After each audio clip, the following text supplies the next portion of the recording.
नमस्कार दोस्तों, बडिंग्स में आपका स्वागत है। होप करते हैं कि आप सभी बहुत अच्छे होंगे।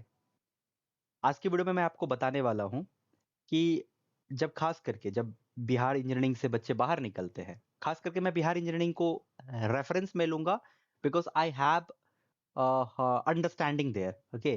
तो जब बच्चे बाहर निकलते हैं कॉलेज से, तो वो क्या-क्या करते हैं, ओके?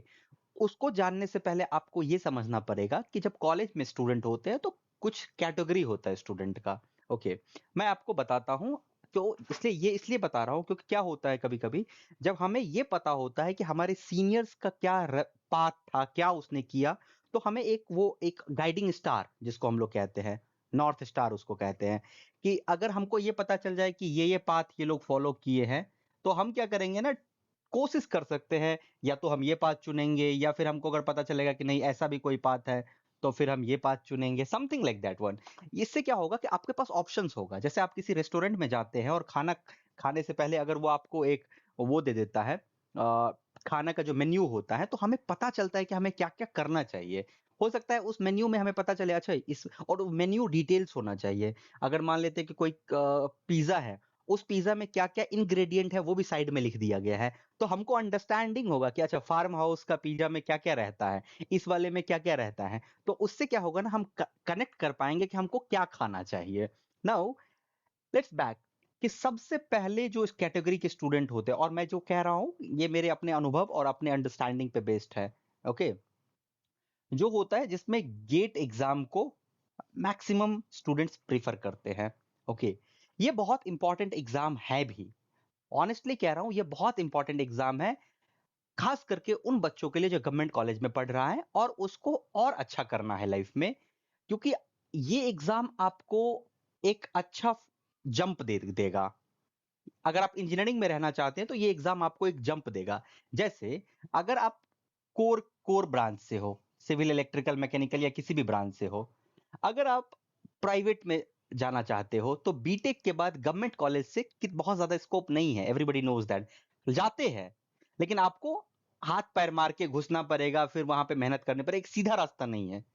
जाते बहुत लोग हैं बट सीधा रास्ता नहीं है। ओके? तो कोर ब्रांच वाले स्टूडेंट क्या करते हैं, गेट को पकड़ते हैं, तैयारी स्टार्ट करते हैं, और साथ में इससे इसके लेवल का और भी जो एग्जाम होता है, जैसे बार्क हुआ, भाभा एटॉमिक रिसर्च सेंटर का एग्जाम हुआ, या कोई और एग्जाम हुआ, उसका भी सिलेबस लगभग सेम होता है। तो जब आपकी तैयारी इस लेवल पे होगी तो आप उसके सब्सिडरी का कोई और एग्जाम दे सकते हैं।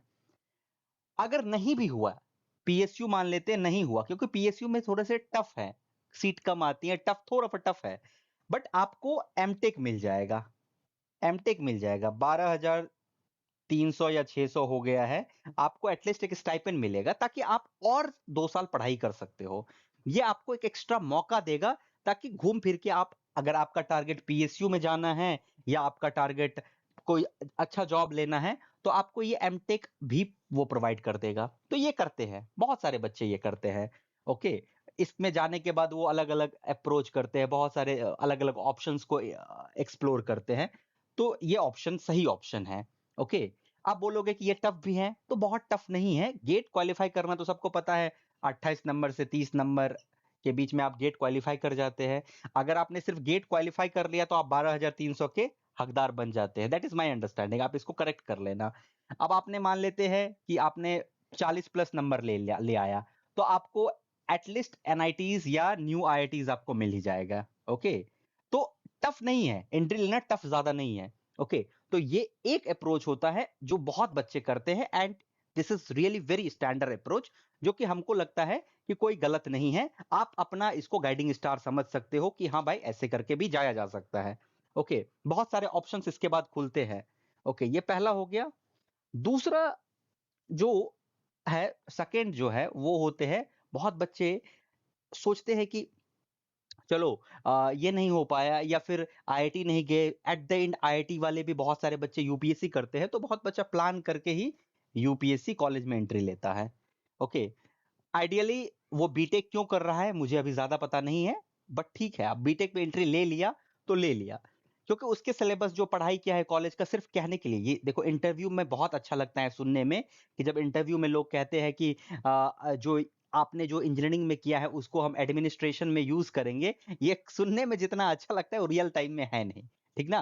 इसकी कोई ज़रूरत नहीं है, ठीक ना? आपके इंजीनियरिंग का बहुत ज़्यादा ज़रूरत नहीं होगा क्योंकि आप जब कॉलेज में इंजीनियरिंग सिलेबस को पढ़ोगे ही नहीं, वो तो सिर्फ सेमेस्टर पास करोगे। तो सेमेस्टर पास करने से कितना आपको इंजीनियरिंग पता चलेगा? ओके। ये तो यूपीएससी का जो सिलेबस होता है साइंस एंड टेक उसमें भी तुम एआई से रिलेटेड एक जो नॉर्मल स्टूडेंट को जितना एआई के बारे में पता है उतना यूपीएससी करने तैयारी करने वाले बच्चे को साइंस एंड टेक में एआई के बारे में पता होता है। ओके। बहुत सारे टेक्नोलॉजी उसको पता होता है साइंस एंड टेक में ही। तो यूपीएससी में चलो ठीक है, बट आपने एडमिशन लिया इंजीनियरिंग में, आपने यूपीएससी की तैयारी किया। तो डे वन जब मैं कह रहा हूं तो मान के फर्स्ट ईयर तो चलो ऐसे ही चला जाता है।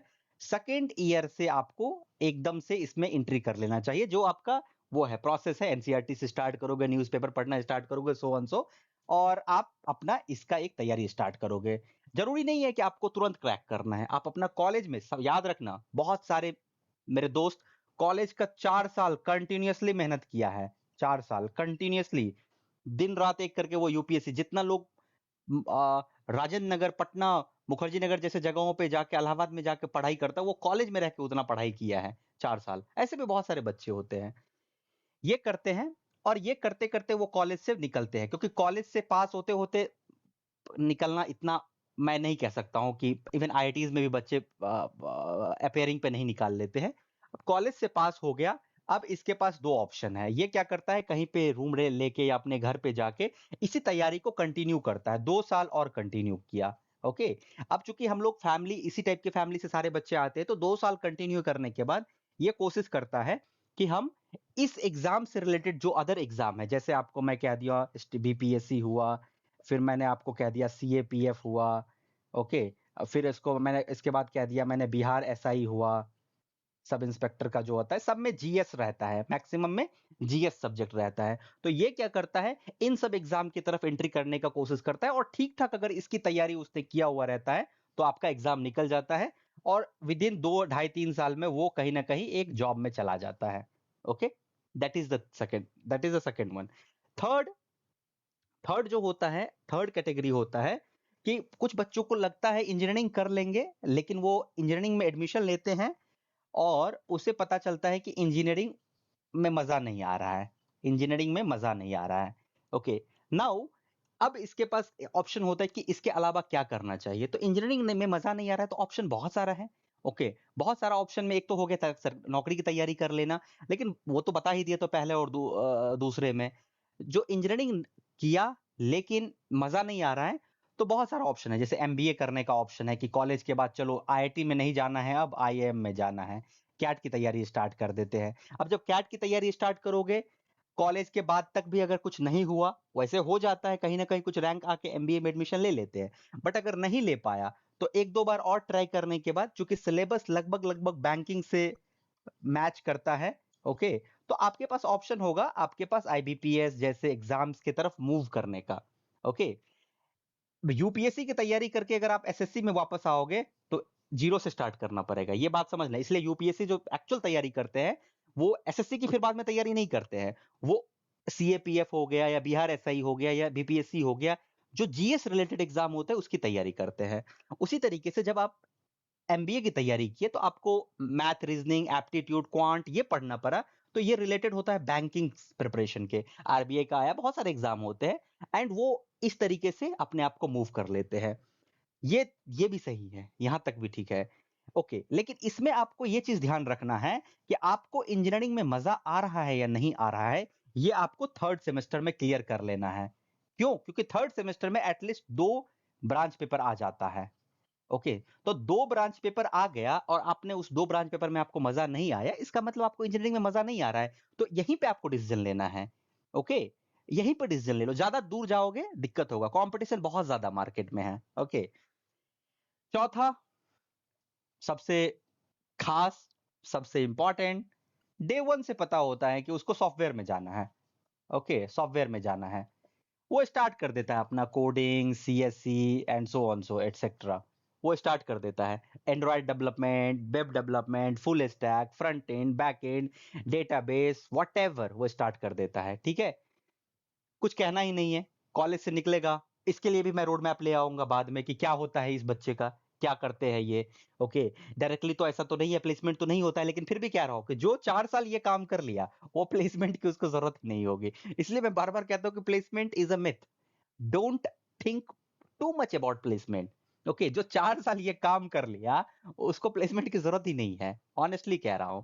ओके, नाउ एक और कैटेगरी होता है, प्लीज कोशिश करना कि इस कैटेगरी में मत आना। और बहुत अच्छे बच्चे को मैंने इस कैटेगरी में पाया है। 5वें कैटेगरी, सब कुछ करता है, सब कुछ, पर कुछ नहीं। उसको लगता है, वो सोचने सोचने में ही चला जाता है। वो गेट गेट भी सोचेगा, 1 साल उसमें चला गया। फिर ये भी सोचेगा, एक्स सोचेगा, bank, SSC is okay, SSC भी कर लेना चाहिए। फिर लास्ट में सोचेगा सॉफ्टवेयर में चले जाते हैं। सब कुछ कर रहा है, ठीक ना? ये वाला कोशिश करना नहीं बनने का। ओके, वो 4 जो है कहीं न कहीं क्या है ना कि नहीं भी कुछ लेके निकला कॉलेज से, तो इतना लेके निकल जाएगा कि वो 1 से 3 साल, 1 से 2 साल और 3 साल अगर तैयारी करेगा बाहर में आके या कुछ भी करेगा, तो लाइफ कहीं न कहीं एक ट्रैक पे चली जाती है। कोशिश करना ये नहीं बनने का। You should understand your capacity and plan your vision and destination. Signing off.